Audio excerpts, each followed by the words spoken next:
Hello बच्चों, welcome back to our channel translation and राजभाषा।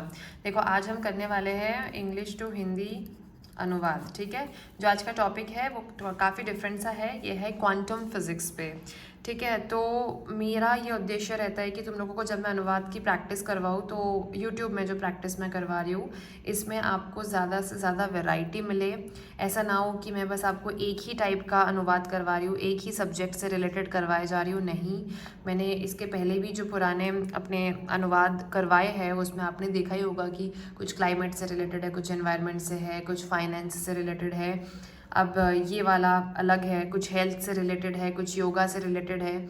तो इस टाइप का जब हम बहुत सारा अलग अलग टॉपिक प्रिपेयर करते हैं ट्रांसलेशन में तो हमारी वोकैबुलरी अच्छी होती है। ठीक है, जो हमें एग्ज़ाम के दौरान मदद करती है।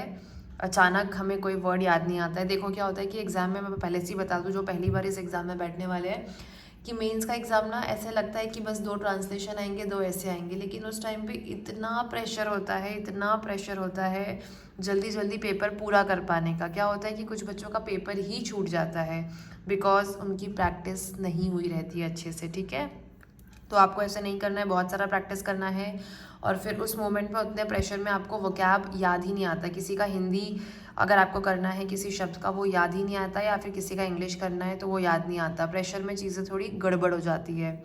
पर अगर आप अपनी प्रैक्टिस को बहुत ही तगड़ी रखोगे, ठीक है, एकदम मतलब मजबूत आपने प्रैक्टिस कर रखी है, तो फिर ये दिक्कत आने के चांसेस आपको कम है। ठीक है, क्योंकि आपको फिर अपनी प्रैक्टिस पे भी भरोसा होता है। मैं बता दूं, जिनके भी मार्क्स बहुत नियर टू कट ऑफ हो रहे हैं, एक्सपेक्टेड कट ऑफ वाला वीडियो भी हमारे चैनल पे ऑलरेडी अपलोडेड है।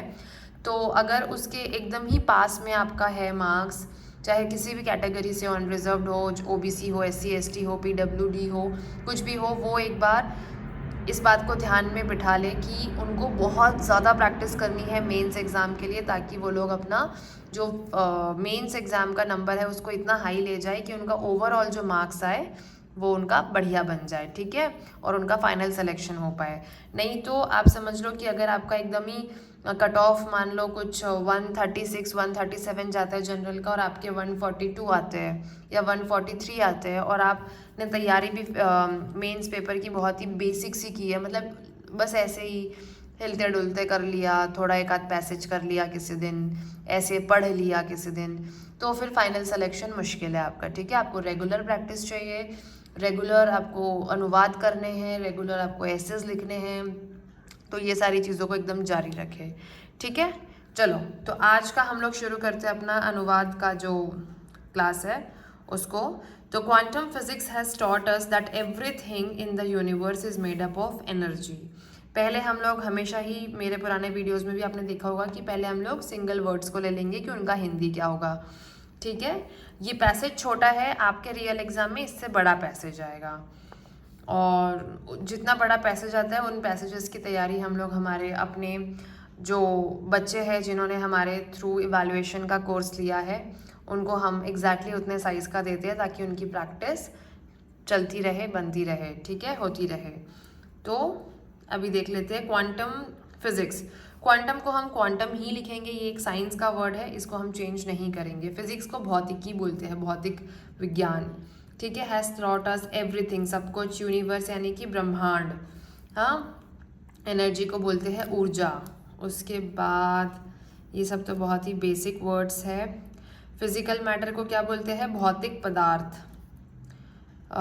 शुद्ध ऊर्जा इसको लिखेंगे, वॉट डिफ्रेंशिएट्स, अंतर करता है। वाइब्रेशनल फ्रिक्वेंसी को, ये वर्ड मुझे भी नहीं पता था कि वाइब्रेशनल को मैं फिजिक्स के टर्मिनोलॉजी में हिंदी क्या करूँ। तो इसका जनरल जो मुझे हिंदी मिला वो ऐसा था, कंपन, सरसराहट, कुछ इस टाइप के वर्ड्स आ रहे थे। तो अभी अपन यहाँ लिखेंगे कंपन आवृत्ति। पर आप इसको अगर एग्जाम में इस टाइप के वर्ड्स आपके फंसते हैं तो उसका देवनागरी आप कर सकते हैं, वाइब्रेशन, वाइब्रेशनल फ्रिक्वेंसी लिख सकते हैं, और वाइब्रेशन और फ्रिक्वेंसी। ठीक है, चलो करते हैं स्टार्ट।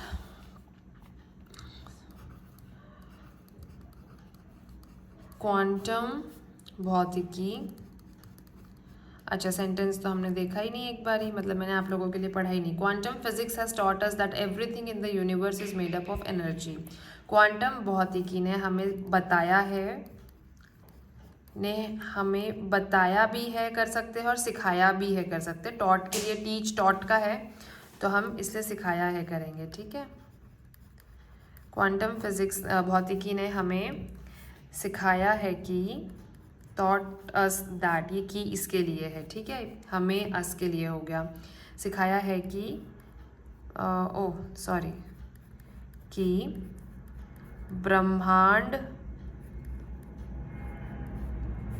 ब्रह्मांड में that everything in the universe is made up of energy, कि ब्रह्मांड में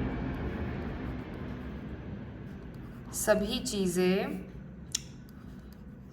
चीज़ें ऊर्जा से बनी है, ठीक है। We are made up of energy, हम ऊर्जा से बने हैं। The chair we sit on is energy, जिस कुर्सी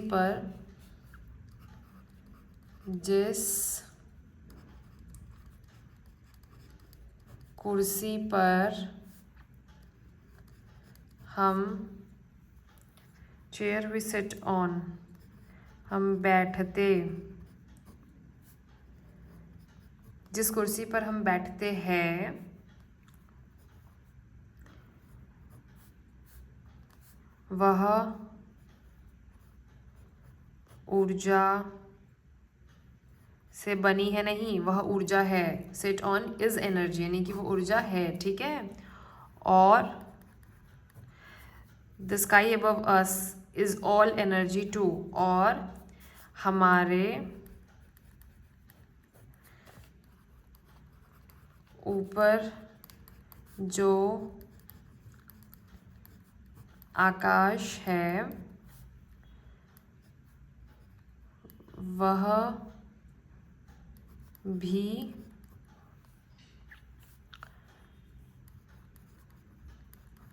ऊर्जा है, ऑल एनर्जी टू, ठीक है, वह भी ऊर्जा है।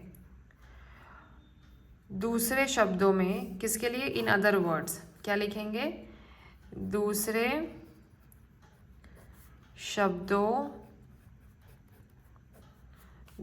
शब्दों में all physical matter is pure energy, all physical matter is pure energy. दूसरे शब्दों में सभी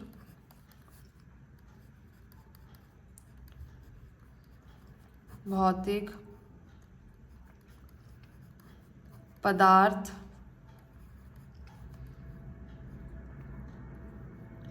शुद्ध ऊर्जा है, ठीक है। What differentiates one thing from another is the vibrational frequency. एक चीज़ को दूसरे से क्या अलग करता है, वो है, अगर कुछ अलग करता है तो वो है क्या, वाइब्रेशनल एनर्जी, ठीक है।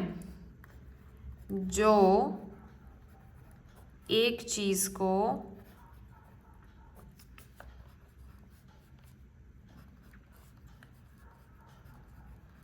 दूसरे से अलग करता है वह है, देखो मैं यहाँ लिख रही हूँ कंपन आवृत्ति, ठीक है, पर तुम यहाँ पे लिख सकते हो वाइब्रेशनल, हाँ, वाइब्रेशनल फ्रीक्वेंसी, ठीक है।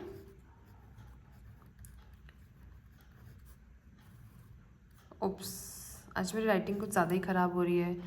तो वाइब्रेशनल फ्रीक्वेंसी भी तुम लिख सकते हो, अलग करता है वह है कंपन आवृत्ति या फिर वाइब्रेशनल फ्रीक्वेंसी।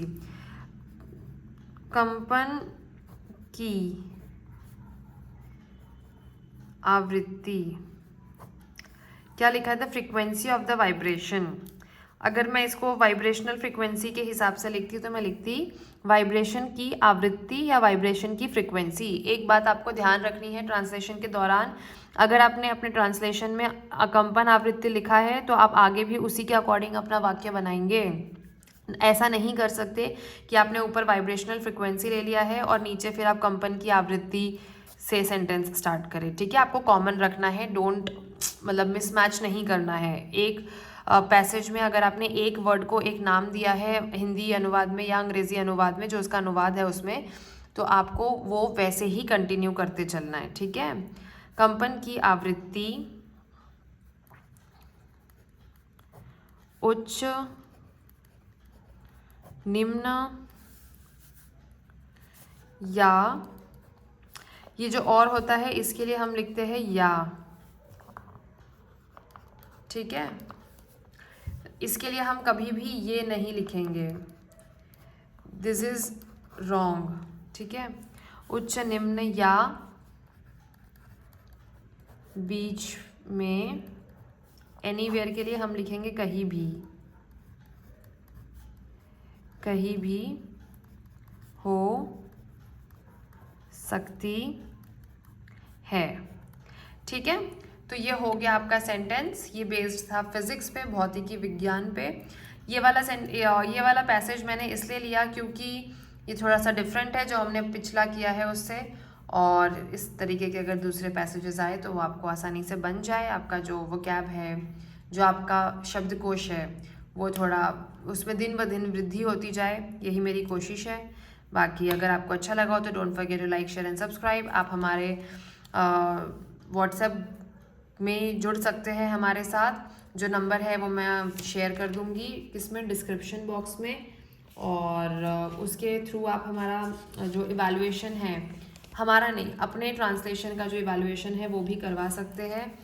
नंबर है 8882204026।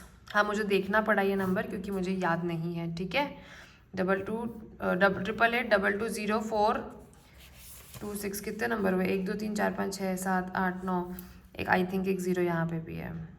कोई बात नहीं, जो सही नंबर है वो मैं आपका डिस्क्रिप्शन बॉक्स में डाल दूंगी। इवैल्यूएशन के लिए अगर आपको अपना कॉपी देना है हमें ट्रांसलेशन का और ऐसे का, तो बिल्कुल आप हमें इस पर व्हाट्सएप या टेलीग्राम कर सकते हैं, वी विल रिप्लाई यू। ठीक है, don't forget to like, share and subscribe.